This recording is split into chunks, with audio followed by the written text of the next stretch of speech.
can remember when I was 4 years old, and I used to run down the hall to listen to my sister's stereo and run back and play by ear what I had heard on the radio. And the first song I remember playing was Billy Don't Be a Hero. You know, Billy Don't Be a Hero. That was really my first, I think, musical experience. Billy, don't be a hero. Don't be a fool with your life. I've always listened to Top 40 radio since the time I was, you know, playing Billy Don't Be a Hero on the piano. It was like, there is really a lot of variety. I hate people who say all pop music sounds the same or all heavy metal music is noise. Or I hate that because it's just not true. If you really listen to enough radio, you could definitely see there is a lot of variety. Wake me up before you go. Don't leave me hanging on like a yo-yo. A lot of people have something against a catchy hook. You know, like when Wake Me Up Before You Go came out, a lot of people said, oh, it's too catchy, it's too bubblegum. I said, oh my God, it's great. I can't get it out of my head. It's great. I love it. You know, that's how I've always felt. So I love radio.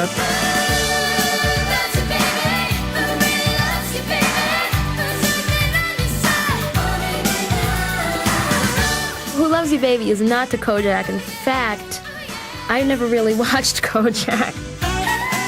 Actually, it's a phrase that Fred, the producer I work with, his manager, would always say, who loves you, baby? I wrote this song originally for Olivia Newton-John, and when I heard she was looking for material, for some reason, I kept going, who loves you, baby? Like, I just pictured it seemed very her. And she turned it down. Someday someone will record one of my songs.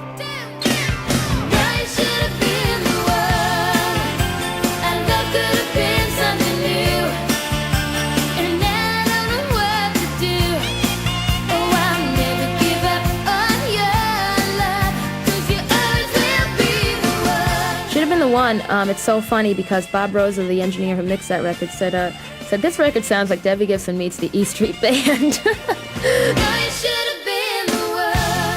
The actual song is about that one person that you'll probably remember till you're 80 years old and saying, I should have gone out with that person.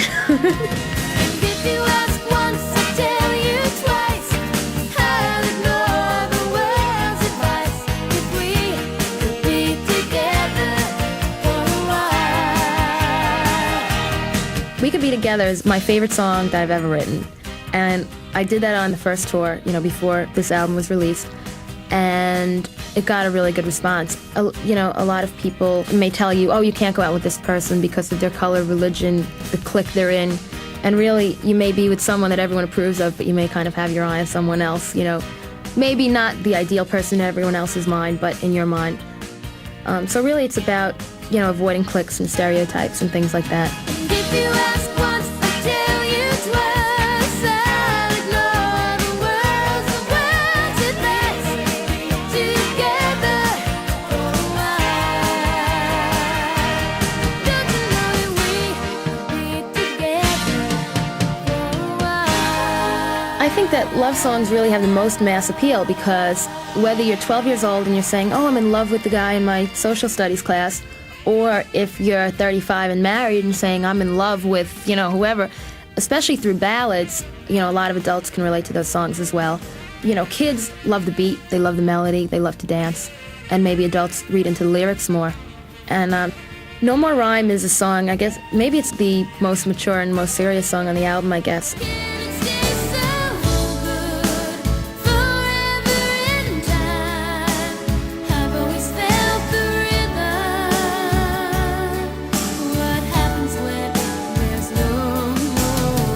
It's about how you can be in a relationship and you'll keep going and everything will be great. And, you know, I have the line in there, waiting for the other shoe to drop. Because it's like, everything's going so well, it's like, well, how do we know this is really going to work? Because we've never been through anything bad. And saying what happens when there's just no more substance, no more rhyme. When the fear sets in, where the fire burns, where I found a place where there's nowhere to turn. When the evening sings an eerie song, longing for the day you say I'm wrong. When I work, I kind of like to be in the the eye of the hurricane. That's what I sort of feel like at times, because it's like I'm in the center of everything, and coming off of that is like all this stuff related to merchandising, promotion, tours, you know, everything.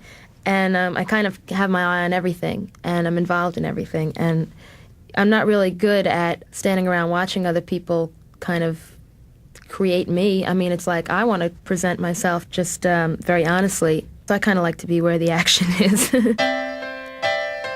My first piano training was classical. Actually, all of my piano training was classical.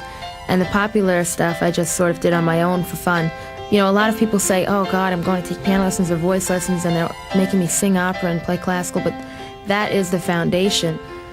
If you just learn pop music, I don't think you really know enough. You know, I think that if you learn classical, the popular music will come. I can remember sitting down with pop music books, playing for hours and hours and playing by ear, really as a result of my classical background.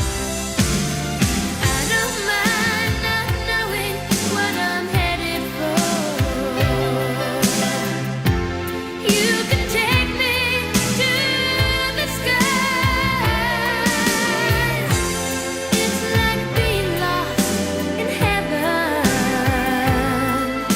when I'm lost in your eyes. Lost in Your Eyes, other than We Could Be Together, is my other favorite song that I've written. It was like really special for me to turn on the radio and hear like myself playing piano on the radio. That may sound kind of strange, but on the first album I didn't play any piano, and because that was like my first instrument, it was just like I got a really great feeling from hearing that. It's a type of song that can just be played at a piano and it can hold its own, just the song. The production is very simple, and that's what I like about it. I think that I gained a lot of adult listeners from that song, which is really important to me.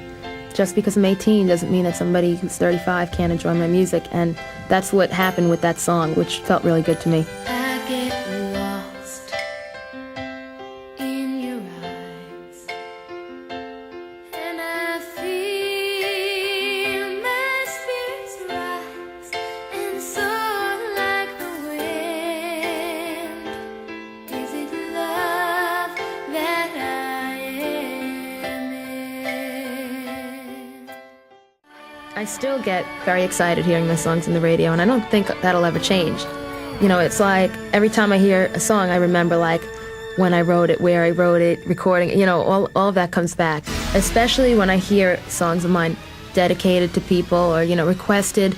It's a great feeling because I'll be in the car and I'll be driving, you know, by myself, and I'll hear the most requested song of the hour going out from Susan to John and Diane to Joe and Linda to Carl, you know, and they'll say Lost in Your Eyes, and I'll go, oh, it makes me feel so good. It really does. It makes me feel great.